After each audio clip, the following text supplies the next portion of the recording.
Hola, ¿qué tal? He visto en los comentarios de este vídeo que queréis que cante, pues me pongo a ello.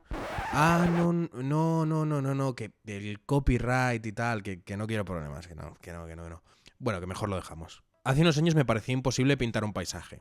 A base de reventarte la cabeza contra un muro, por muy difícil que parezca, al final terminan saliendo cosas. Este estudio de 40 minutos es un poco muestra de que al final, por muy difícil que parezca algo, se acaba aprendiendo. Que no quiere decir que este dibujo sea el mejor dibujo que hayáis visto nunca, ni el mejor estudio de un paisaje, si es que incluso se puede llamar a esto paisaje. Pero bueno, que hay una evolución respecto a lo que hacía hace 5 años. Que me callo ya. Un beso.